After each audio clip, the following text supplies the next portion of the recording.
হ্যাঁ, আমতলী থানা এলাকায় গতকাল রাত্রিবেলা একটা খুন হয়েছে। এটা আমার গোচরে এসছে এবং তার পরবর্তী সময়েতে আজকে দিনের বেলা এটার পাল্টা স্বরূপ, অর্থাৎ সেখানে এই খুনের কারণে যে জনরোষ তৈরি হয়েছে তারও খবর আমি পেয়েছি যে এটা অত্যন্ত বেদনাদায়ক এবং উদ্বেগজনক। আমতলী থানার অধীন এই ডুকলি ব্লকের এই এলাকা সূর্যমণি বিধানসভা কেন্দ্র, এটা যেন ক্রমশ একটা অপরাধের একটা নগরী হয়ে দাঁড়িয়েছে। তার কাছেই, যদিও এই থানার অধীন না, কদিন আগে একটা স্কুলে,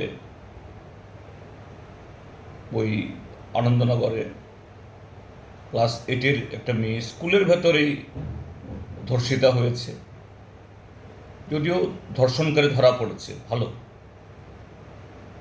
পুলিশের উদ্যোগকে আমি ধন্যবাদ জানাই। তারপর শান্তিনিকেতন মেডিকেল কলেজ, যে কলেজ সম্পর্কে নানা ধরনের অভিযোগ, এর উৎপত্তিটাই হলো অনেক অমসৃণভাবে। যাই হোক, এই কলেজ যাত্রা শুরু করেছি। সেখানে বছর ঘুরতে না ঘুরতেই একটা যুবতী মেয়ে, সেই কলেজের কর্মী, কদিন আগে তার রুমের ভেতরে তাকে মৃত অবস্থায় পাওয়া গেছে, জ্বলন্ত অবস্থায় পাওয়া গেছে, যার বিরুদ্ধে তার পিতামাতার অভিযোগ এটা অস্বাভাবিক খুন, এটা আত্মহত্যা নয়, এটা হত্যাকাণ্ড। তারপর হলো আবার দুদিন না যেতে যেতেই এই ঘটনা। এর আগে অনেকগুলো ঘটনা, আমি বলছি না এখানে। যে কোনো খুন, যিনি খুন হওয়া ব্যক্তি, নারী বা পুরুষ হন, তার পরিচয়, তার অপরাধ যাই হোক না কেন, যে কোনো খুন বেদনাদায়ক। যদি কেউ অপরাধী হয়ে থাকেন, অপরাধ করেও থাকেন, দেশের আইন আছে, কানুন আছে, তার হাত ধরেই যে অন্যায়কারী, তার শাস্তির বিধান বা সমস্যার সমাধান হওয়া উচিত। এবং এর জন্য গোটা প্রশাসন, নাগরিক সমাজ যাতে এইভাবে আইনের শাসন হয়, মানুষ নিরাপদে সেখানে বসবাস করতে পারেন, যে আতঙ্কের পরিবেশ তৈরি হয়েছে এটা না থাকে, এটা হওয়া উচিত। কিন্তু এটা কেন জানি এই সূর্যমণি নগর বিধানসভা কেন্দ্র থেকে এই শব্দটা যেন ক্রমশ মুছে যাচ্ছে। ওই শান্তিনিকেতন মেডিকেল কলেজের ঘটনায় আমার একটা বক্তব্যের প্রতিক্রিয়া দিতে গিয়ে আমি রেখেছি, স্থানীয় বিধায়ক তথা আমাদের এই বিধানসভার সম্মানিত মাননীয় এই উপাধ্যক্ষ, কেন জানি তিনি এটাকে নিয়ে অনেক বিরূপ মন্তব্য করেছেন। আমি কি মন্তব্য বলার প্রয়োজন মনে করছি না, যে এটা আত্মহত্যাকে কেন আমি খুন হয়েছে বলে বলছি। আমি সে খুন তো আমার দেখার কথা না, জানার কথা না। সেখানে পিতামাতার অভিযোগ, প্রতিবেশীর অভিযোগ, এবং তিনি তার যে সার্কামস্টান্সেস দেখিয়েছেন, পারিপার্শ্বিক এবং নানা ঘটনাবলী, আর শান্তিনিকেতন মেডিকেল কলেজ কর্তৃপক্ষের তাদের যে ভূমিকা, অমানবিক ভূমিকা, তাদের প্রতিষ্ঠানে 2 বছর ধরে কাজ করে একটা তরতাজা যুবতী মারা গেল, একটা লোক এসে সে পরিবারকে সান্ত্বনা দেওয়ার জন্য প্রয়োজন মনে করল না। এই প্রেক্ষিতে বলেছে একটি নিরপেক্ষ তদন্ত হোক, এবং সেটা যদি ম্যাজিস্ট্রেট তদন্ত হয়, এটা জুডিশিয়াল ম্যাজিস্ট্রেট হোক। এক্সিকিউটিভ ম্যাজিস্ট্রেট না।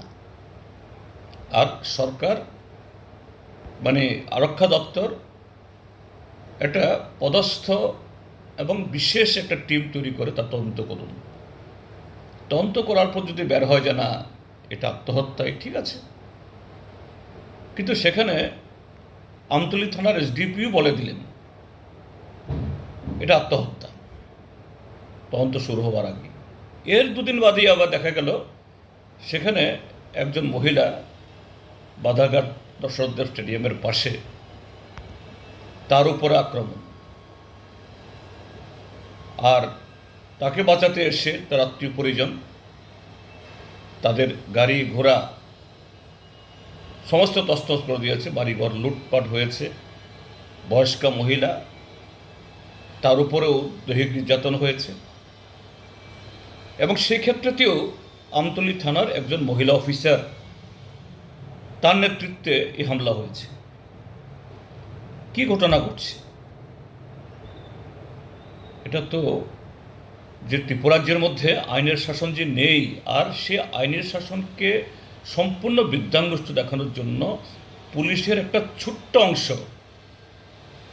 আর দুর্ভাগ্যজনক হলো এই আমতলী থানা বারবারই এই সমগ্র ত্রিপুরা আরক্ষা দপ্তরকে, পুলিশ ডিপার্টমেন্টকে কলঙ্কিত করছে। আর সেই জায়গাতে যে জনপ্রতিনিধি, যিনি একটা সম্মানিত পদে আছেন, তিনি এই জায়গায় নিরপেক্ষভাবে এবং এই সমস্ত ঘটনা যাতে না ঘটতে পারে এই ক্ষেত্রে ভূমিকা নেওয়ার পরিবর্তে সেখানে উল্টো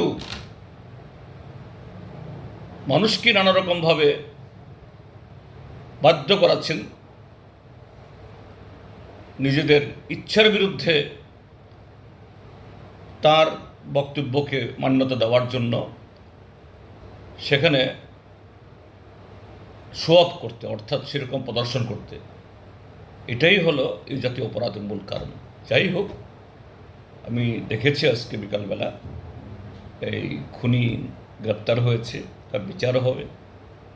কিন্তু এও বলবো যে খুন করেছে সে নিশ্চয় অপরাধী, তার শাস্তি হোক।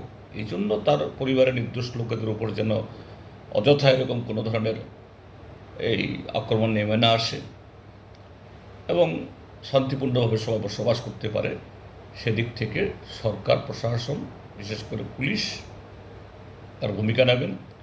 আর সেখানকার যে কিছু পুলিশ অফিসার, এটা পরিষ্কার তারা ব্যর্থ এবং এই সমস্ত ঘটনার সাথে কোনো না কোনোভাবে তারা যুক্ত হয়ে যাচ্ছেন। তাদেরকে এখান থেকে সরিয়ে দিয়ে ভালো পুলিশ অফিসার, ফ্রেশ, এবং সেখানকার জনপ্রতিনিধি তিনিও যেন সেরকমভাবে ওনার এলাকা, এটা এই এলাকা যদি ক্ষতিগ্রস্ত হয়, ওনারই ক্ষতিগ্রস্ত হবে, ওনার সুনাম নষ্ট হবে, তিনি এক্ষেত্রে সচেষ্ট হবেন, এটা আমি আশা করছি। Class 10-12 pioneer ni ba oe kya kotma kaham. Dyna Group of Institute Bangalore ye to free admission. 3 eligible students ni ba oe government scholarship puri anai. Roni courses available to GNM and BSc Nursing, PBBSc, MSc, Paramedical and Pharmacy, BBA, BCA, BCom and MBA. College fee ni ba oe hinke na 199 ek mani ke government scholarship by na pore mai nai. Hostel fee moha 4500 monthly mari nai. Seats soha limited and ba oe Dai free number contact khedi admission la rodi.